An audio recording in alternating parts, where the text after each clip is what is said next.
cut the crap and now it's breaking records. We're going to watch this and see what Bellular has to say about that. Gaming have in common. It's that they profit from doing what many of us consider the wrong thing. Loot boxes, gacha, predatory monetization, and the exploitation of Okay, so this is about retail. This is about RuneScape 3. Let alone the way employees are often treated pretty shitty and the knock-on effect that has on the quality of our games. And the argument is easy. Doing the wrong thing pays off. Behaving ethically, honorably, doesn't always pay off, and rarely at the same scale. True. Whenever Jagex, developers of RuneScape, announced that they were pulling loot boxes from RuneScape, ending XP sales, and listening to their players, basically they gutted how they monetized their game, well, they said that they would be the Mod North exception. Giga Chad. And according to their CEO, it actually hasn't. Oh, by the way, Behe is interviewing Mod North, or already has. I don't know if they've posted it yet.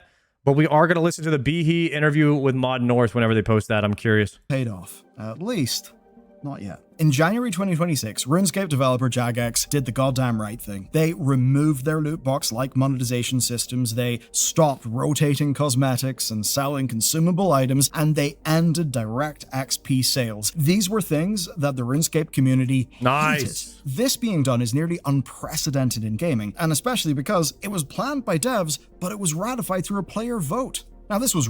Guys, how cool is it that the players voted that shit out? That is the coolest thing ever. You know what I mean? Like, finally, I'm proud of the player base for manning up and growing up. And I hope that other MMOs have a player voting system like this in the future, and also that everybody grows up and stops purchasing microtransactions and they demand that they get removed from games, because it is just a straight up scam. And it makes the games worse. Gaming is just devolving, and it's time that we bring it back. And Jagex is starting the way for that. So hopefully we can make games great again by just this small, simple step of removing this trash.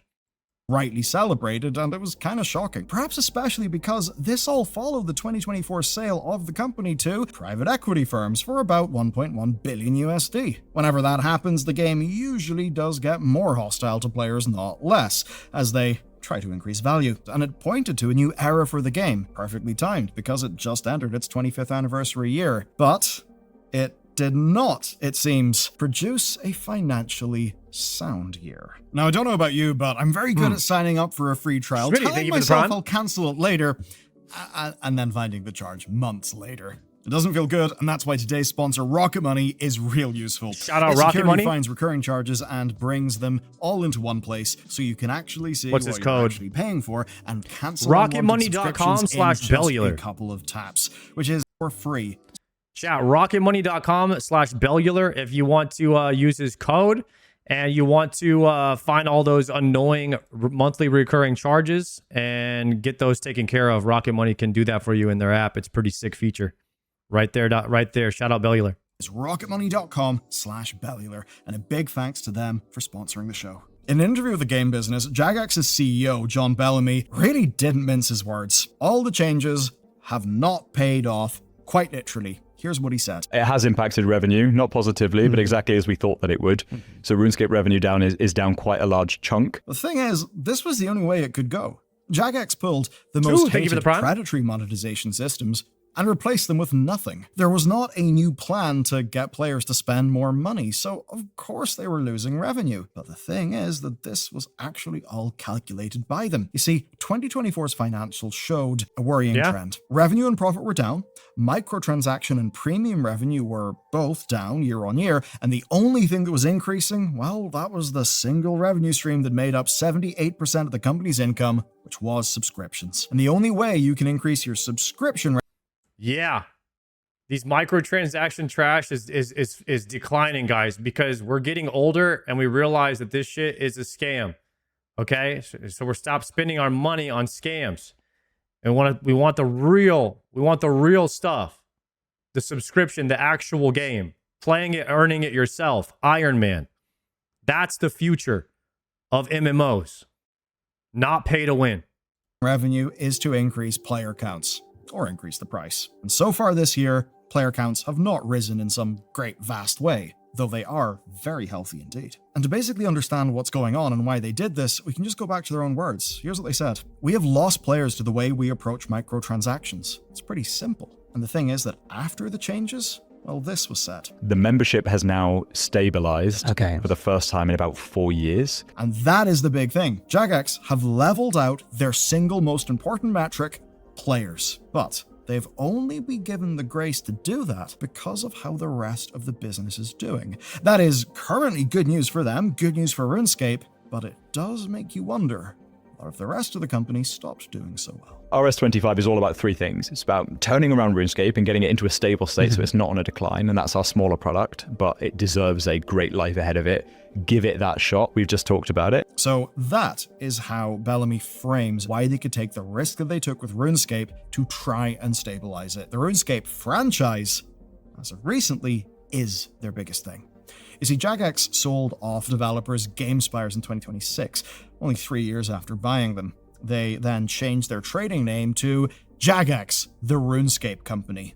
So they are very visibly committed. And where it gets interesting is not that they made the changes they made or that players ratified them, it's that they had approval from the people who own them, the private equity firms who basically are the shareholders in this case, acting sort of as the shareholders would. And the team above me all wanted to swing for the fences and accepted that this was going to be short to medium term pain. And they all agreed that we don't expect to see a turnaround happen inside of 12 months. This is a longer term thing, but we're taking this investment and this risk because you can't continue to do exactly what we're currently doing and expect different behavior. Now, if I was to be cynical, I could say that might mean that come January 2027, those shareholders start expecting things to flip overnight with massive player growth and massive revenue. They've certainly invested enough money to warrant wanting those things. But in January, Bellamy told GameIndustry.biz that he had gone to the board to beg for, quote,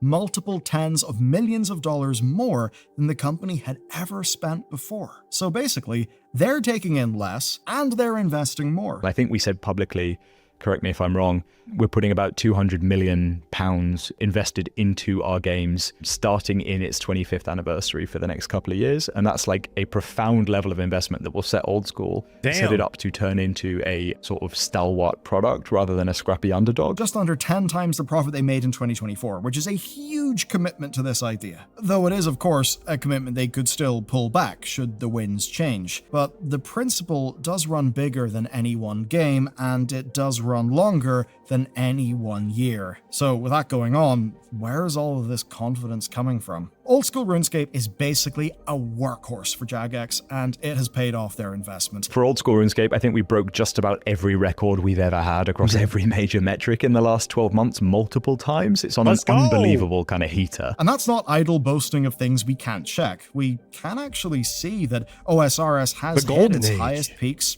ever in history. That happened. I think that was a lot of bots though, because they got rid of all of them. Now their numbers are down again. This was before they started the bot apocalypse, but this is also when all the WoW players and everybody was coming over last year. It was pretty big. It was pretty big. Wait, this is February? No, we came over back here. This is when we started coming over, right here. This is it right here. This spike is when we all started coming over. This was July last year. And then this is when Shobek quit, Savix quit, Guzu quit, Joker quit, and then LMGD right here. And then this is leagues, DMM, and then now. Early 2026 is more than 260,000 players. And if you pick a random day in just this past week, you'll see that the OSRS 24-hour peak comfortably competes with the top 10 games on Steam. And then there's RuneScape Dragon Wilds. Right out of the gate, it blew past their financial expectations. We all know it was a pretty big hit. The devs even said as much in their first roadmap, where what they wanted to do was just a shadow drop and then ramp up interest. Obviously, it went a little bit more than that. We thought that game was going to sell about 200,000 units in early access. We're at about 1.3 million now. Oh, wow. Since the beginning of this month, we sold about another 100,000 units. Now, the game is already gearing up for its full launch out of early access this September. And the reason why is you cannot launch on PS5 and Switch 2 with early access. But there's actually something else Dragon Wilds did. It's an Dragon international Wilds success, popped off. but most important. The gaming community was really hungry for these survival games. I'm not gonna lie, these survival games were popping off. When they released that Dragon Wilds, I was super interested in it. Importantly, in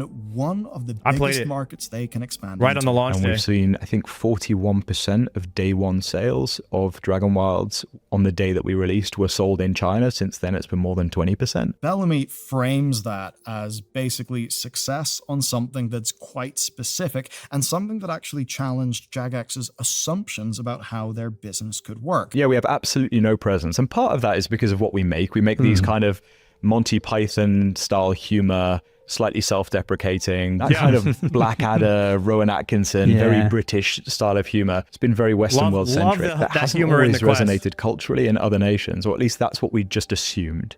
And then you release a product in China for the first time a week ago, and we've seen there's enough there for us to say, look, maybe our long-held suspicions about cultural fit aren't as true as we thought they were. And the kicker, so far at least, is that only 75% of players have been RuneScape players in some other format, meaning that 25% of the game's players came from outside of the RuneScape orbit. That's pretty big. They basically managed to grow their business without resorting to the, egregious monetization or dark patterns or any of that nasty shit. And at least Bellamy's framing RuneScape, is that this is because you can't just rely on whatever the data suggests will be successful. And if I was to draw a thread through so much of what's been frustrating about the games industry over the last 15 years, it's the numbers are a lagging indicator. You only see sales numbers after the fact. And when we find ourselves led by lagging indicators, we can really miss the forest for the trees. We can really end up optimizing the wrong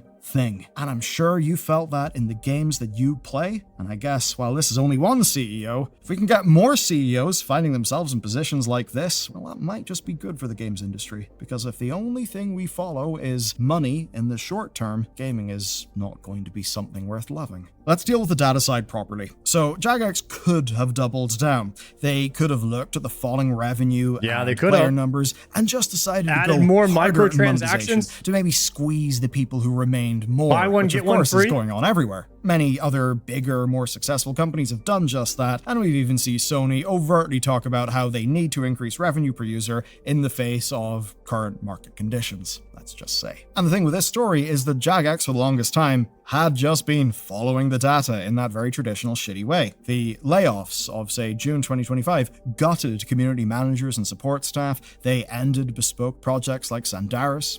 Bellamy himself didn't want to risk the controversy of developing Pride content. They were so defensive and worried. There were many rationalizations that just never quite rang true.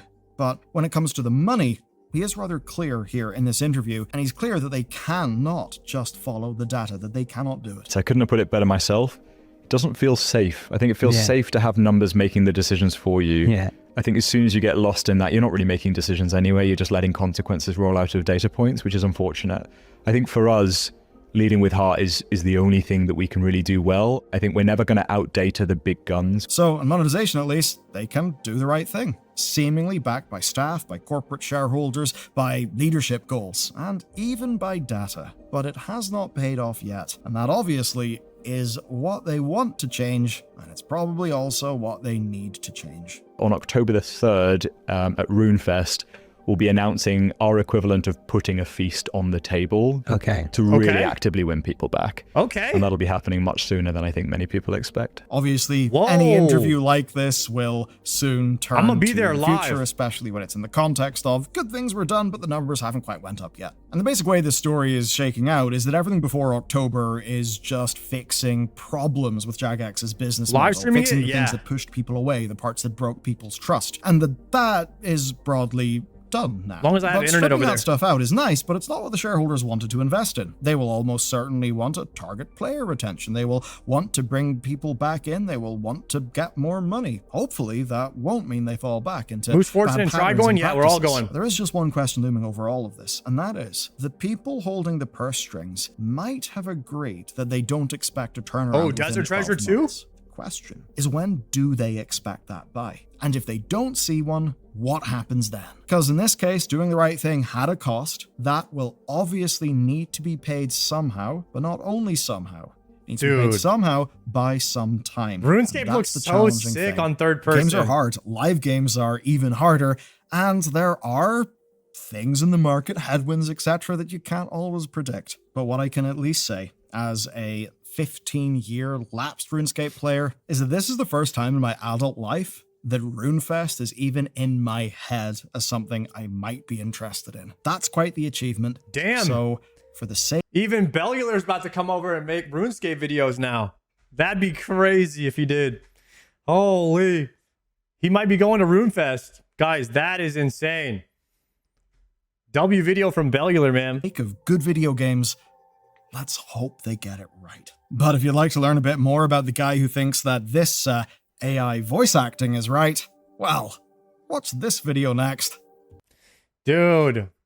Love Bellular's videos. Glad he covered this. Put exactly what I was thinking about the current state of RuneScape. Looking forward to the effect it has on the future of RuneScape. WoW, Sony, and gaming as a whole. Yeah, guys. You don't understand how big of a deal it is for RuneScape to do this and show the other gaming companies that they're going the wrong way. They're running the wrong direction with this thing. And we all just got to stop supporting this microtransaction BS. Because it's gone on for too long and we need to go back to like the heart of video games and making good games again. Because it's just all trash. And RuneScape, dude, RuneScape stocks are up. Jagex stocks are up. And we are how many weeks away? Now it's August 2nd, guys. We have two months until RuneFest and 6 weeks until BlizzCon. And we're going to see what Classic Plus announces. Well, what Blizzard announces about Classic Plus in 6 weeks from now.